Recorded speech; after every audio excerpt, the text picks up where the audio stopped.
All right, what's up, you guys? Welcome to the second episode of my mukbang. As you can see, hopefully, I am eating sushi. And my dog is crying in the background because he wants sushi. Yes, my dog eats sushi.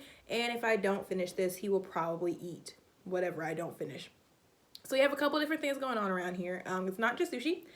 For appetizers, I have some fried gyoza, which is so good. It's one of my favorite things. I have laughing bows. I have two shrimp ones. Let me turn it that way. I have two shrimp ones. I normally get a pork and a shrimp. I get two, but because I got the fried gyoza, that's just pork, so I didn't really have too much pork. This roll right here is my spicy salmon roll.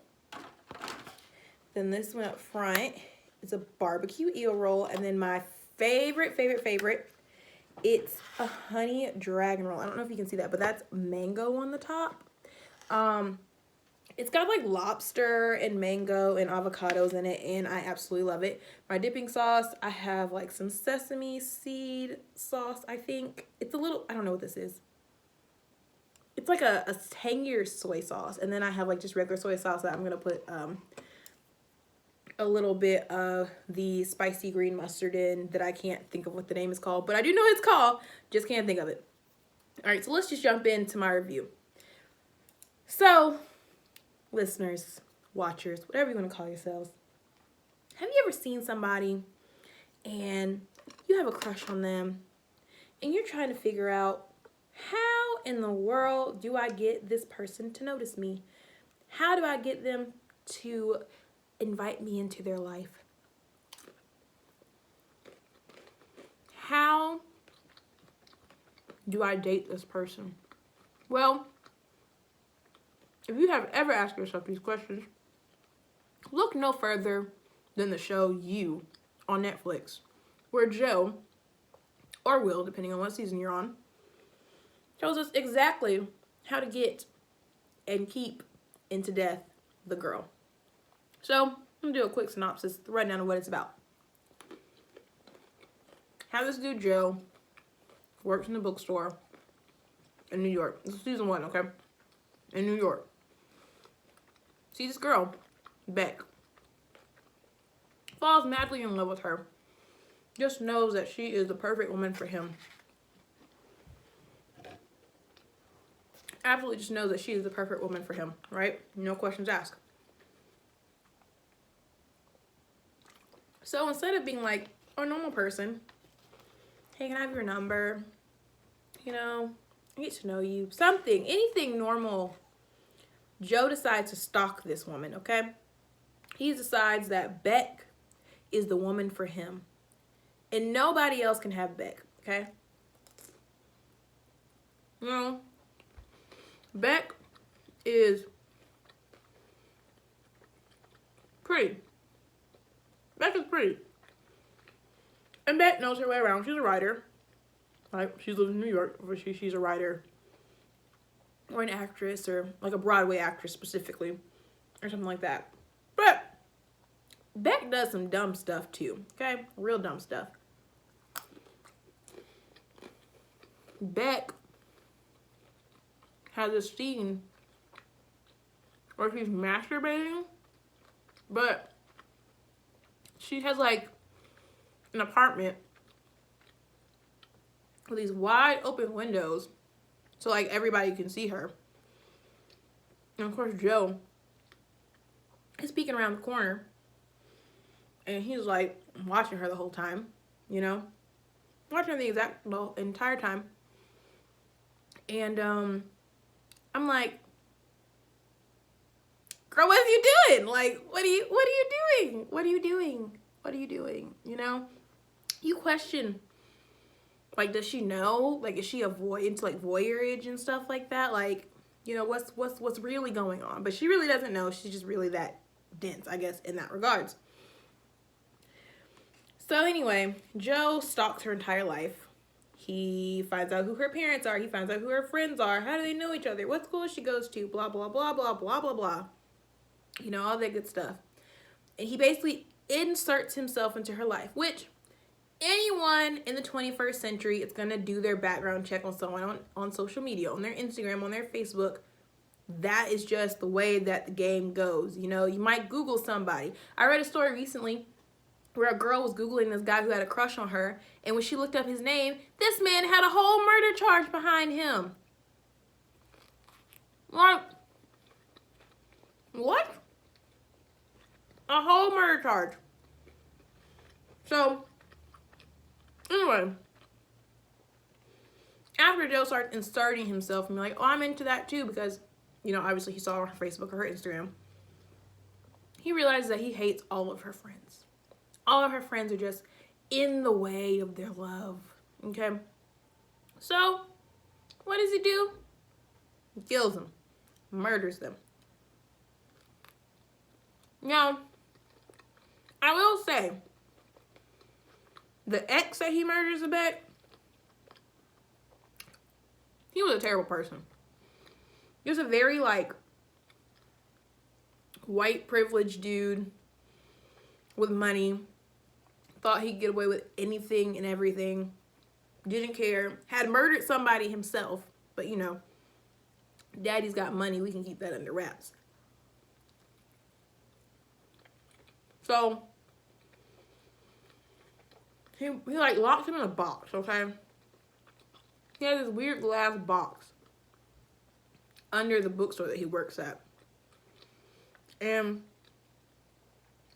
he brings the guy to the box,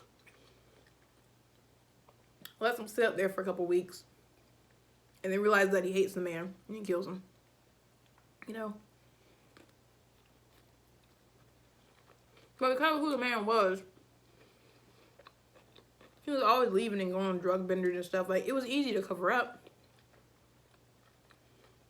Could have just said that he went out of town to support his business or whatever. In reality, he was going to, like, a drug binge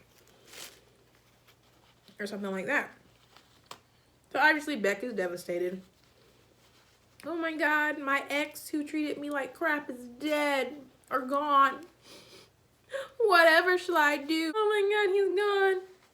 You know, even though he was so bad in bed and he was such a bad person, but oh my God, whatever shall I do? Like, doing too much, right? So then she has this other friend named Peach. Peach is an interesting character. I'll get to who I like and didn't like. I'll get to that later. So Peach is an interesting character. Peach is this rich girl who is a lesbian, a closeted lesbian, and is in love with Beck. And part of the reason that she's closeted is because she thinks that her family will cut her off if she comes out.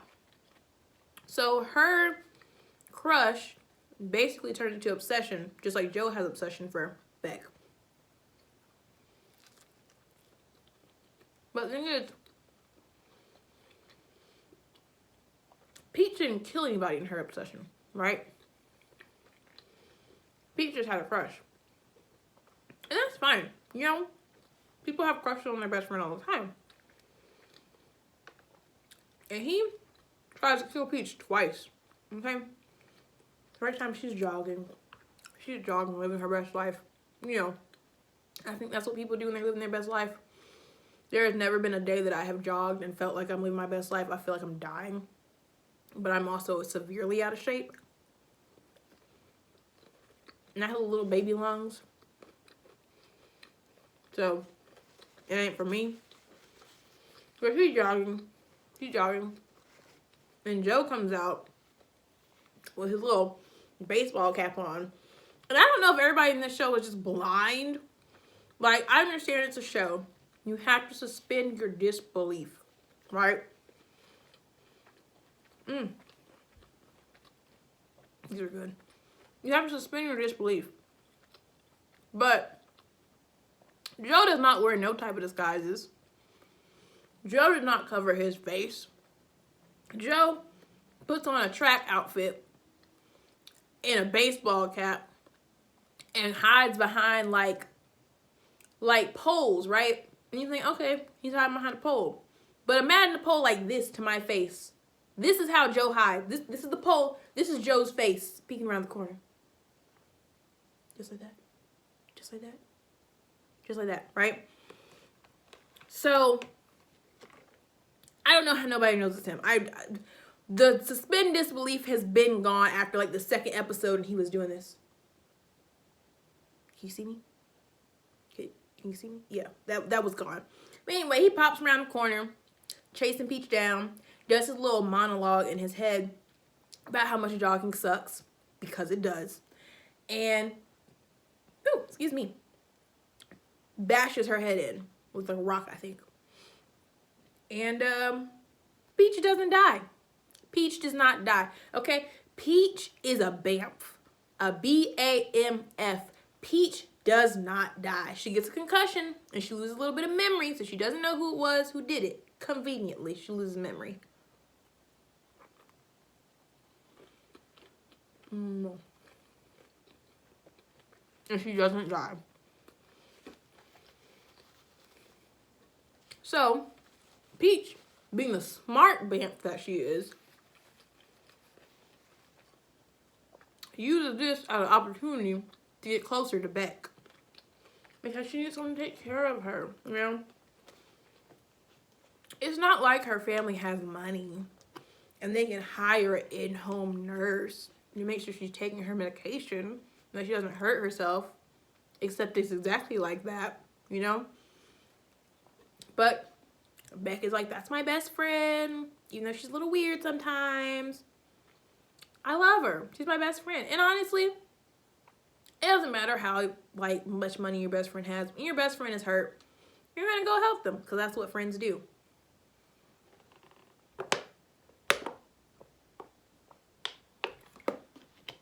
But Peach, like, she brings Beck over. She wants her to have a threesome with her and some dude.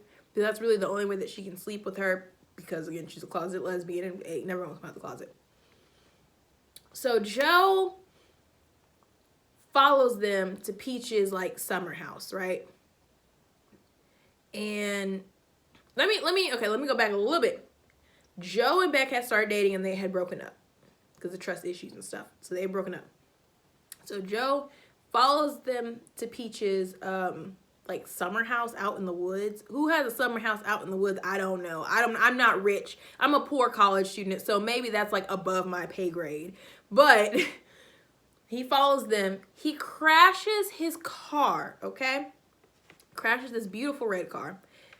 I don't know what type it is because I'm not a car person. And the cops like pull him over. You know, he crashed his car, and then he goes into the house, and he needs to sew himself up. Yeah, he crashes the car, cops pull him over, he talks his way out of it, but they're a little suspicious, but he still talks his way over it. But he gets to Peach's house, and he has to, like, sew himself up, and so he, like, I don't know who Joe thinks he is. I don't know if he thinks he's Superman, if it's just a concussion talking or something like that, but he decides I can pop some of her pain pills and I'll be able to sew up my own cuts. First jab, out. Knocked out. No wait time, no nothing. The pain is too much and he's gone. Just like any other normal person. But I guess when you're a murdering stalker, you think you're a little bit better than others. But you're not. Okay? That's the real key. You're not any better than anybody. So...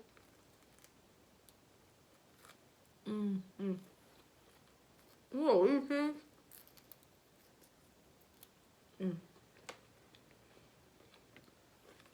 Okay. He's not any better than anybody. So,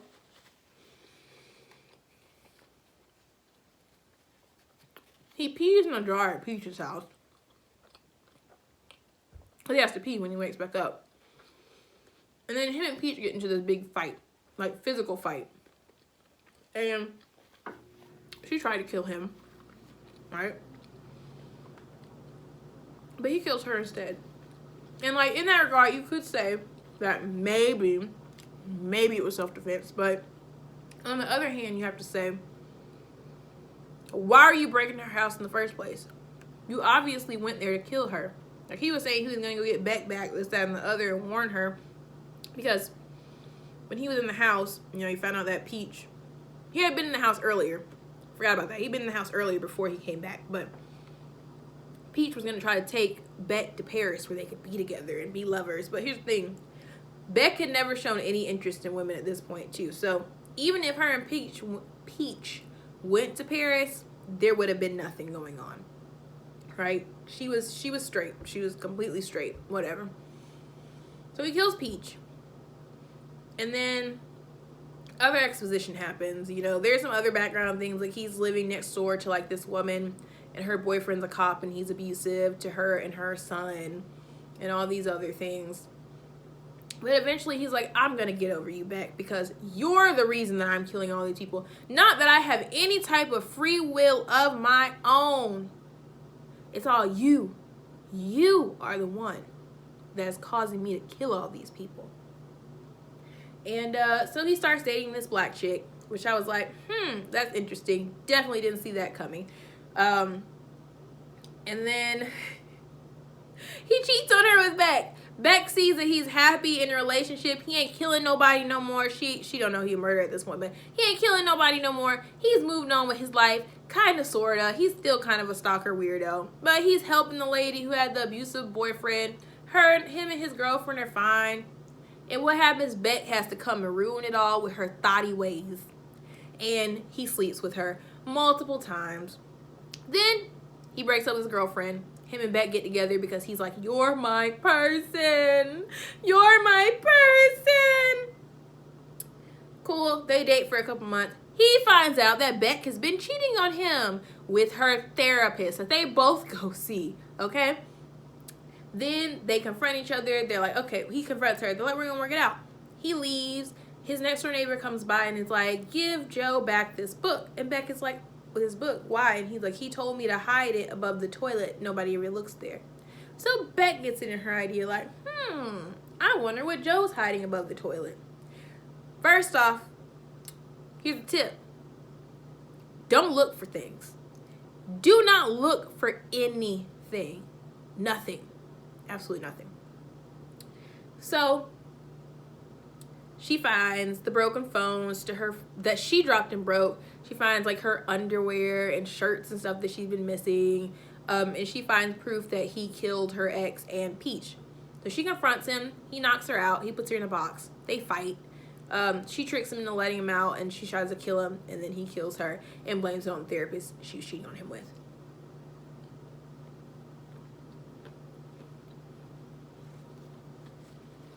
So that's the beautiful end of season 1. Season 2. This crazy man has moved to LA, took the box with him, and basically does the same thing over again. Right? Meets this girl, falls in love, starts stalking her. But here's the ending twist. I'm not going to go through the whole exposition because I want to get to my opinion. Here's the interesting twist. She's a murderer. Boom. And the extra interesting twist. He falls out of love with her because she's a murderer. Not in my opinion, because that's what I really want to talk about. Okay, so this is a lot 2 years than I thought it was going to be. I stuffed it in my mouth. So, Joe Will. He changed his name to Will when he got to LA. Crazy. Crazy. Like, he is the narrator. The unreliable narrator. Crazy. But the thing is, because he's a narrator, because you can see his thought process to why he does certain things, there are little parts in your head where you're like, that makes sense. No! Oh, that's not cute. But yeah, there are little parts in your head where you're like, okay, I can see why you did that.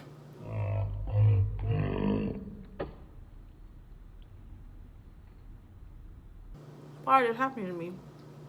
I've never had this much issue eating sushi before. But yeah, you know, I see why he did that. I can justify that. And then after the episode, you're like, no, I can't. This man's a fool. This man is a plumb fool. And I'm a fool for justifying it. Like, when he was watching back in her room, or out in her living room masturbating, I was like, I mean, she do kind of have all the blinds open and stuff. But, like, at the same time, afterwards, I was like, and walk. Keep on walking, Joe. Keep on walking. Nobody is forcing you to sit up here and watch this crazy lady. Because she was wild, too. I ain't going to say she wasn't wild. She was wild. She got her teacher who was trying to get sexual favors for good grades. She got him good. Or, like, there was this one character in season 2, 40, Love's brother. Love is the name of the love interest in the second season. Who is also rich. Who's also a murderer. Her brother, 40, he should have been shot. He got shot at the end, boo. 40 should have been killed in the second episode that he was introduced. I could not stand that man. Every time he talked, every time he moved, every time he breathed.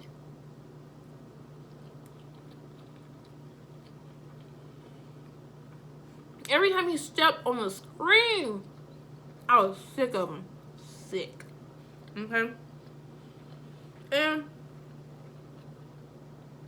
I know he was written that way on purpose, right? He was Joe's test to see if Joe really changed from a murderer. You know? And I guess in some regards Joe did, sure.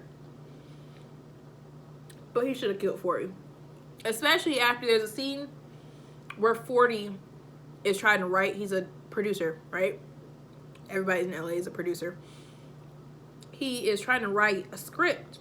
And he needs Joe to help him write the script. So he hires 2 men to kidnap them and lock them in a hotel room. And then he drugs him. He puts drugs in Joe's drink to help him think. Okay? And Joe almost kills him then because he's having flashbacks to when he killed Beck. And then he's also having flashbacks to when he killed his dad. You find out about that, he has a lot of, like, childhood mental issues.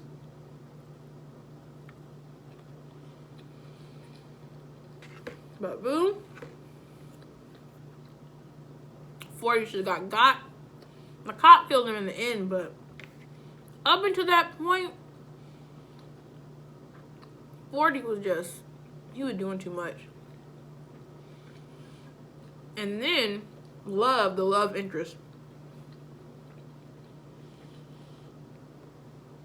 I knew she was a killer because she was too good. She was too good, right? And then when Candace, Will's ex, showed up and was like, Will tried to kill me. He can kill all these other people. Love didn't even try to look into it. She was just like, get away from my brother. Like, and so that already tells me she wasn't all there. Something was not right. And then her parents, her mom like slapped her, got mad at her because her brother got on acid or whatever. I don't know, y'all. I don't know drugs. I don't do drugs. Only thing I do is drink alcohol. That's my drug right there. And sleep. I sleep like a sloth. That's all I really want to do with my life. All day, every day is sleep. But, well, yeah. Her whole family has some issues. Whole family has some issues, but there was just one kill in second season. Okay, so there's a kill I agree with and the kill that, like, broke my heart. I mean, I wanted to bawl like a baby.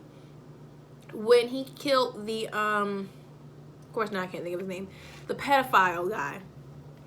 There's a guy who basically would get, not even basically, he would trick underage girls to come to his house because he was an actor. He was famous. He was well known. So, of course, he was like, I'm going to give you a internship and stuff.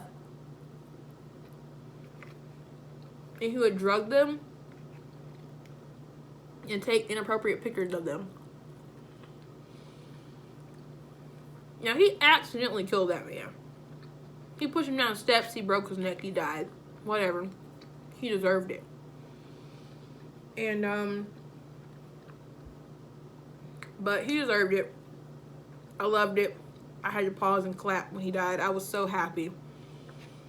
Because people like that, Stuff like that is meant to happen to them, you know? They're meant for bad things to happen. I don't typically believe in karma, but when you hurt children, anything bad that happens to you, you deserve tenfold. So that happened. And then Delilah, the oldest sister to the apartment that he stayed in, they have that, like, we sleep together, but we're friends, which I can understand. You know, I think it's really weird when people feel like you can only sleep with people that you have affection for in that regard. But in reality, that's not the case. And they were like that. They were just friends who had sex. Cool. So when 40 put Will/Joey on this drug bender, he basically thought he killed Delilah because he had her locked in the box because she found out he was a murderer and stuff. So Love finds her locked in the box, right? Love kills her. And when I tell you, like, my heart sank. It sank. Because she didn't deserve it. She didn't deserve it. She was just trying to help her and her sister. She was trying to expose a pedophile. She was doing so many good things. And it just didn't work out. You know? It just didn't work out. And she died. So, out of everything, because I'm getting full, if you can tell from the way that I'm eating slow, I'm getting full already. The way of everything, 10 out of 10 would recommend You. Literally, would watch that show all day. I could sit and binge it again from episode 1, season 1 to the end of episode 2, where Joe falls in love with his next door neighbor after he done already knocked up Love and her parents bought them a house and everything. Like, it's wild. So that's all I got to say about that. Check it out. It's on Netflix. Make sure that you're watching this. You hit the subscribe button. Comment below what you want me to review next. You know, I think I kind of know what I'm going to review next. And I think what you want me to eat. You know, if you agree with anything, if you don't agree with anything. But please hit that like button, hit that subscribe button, and share. Thanks, you guys. Bye.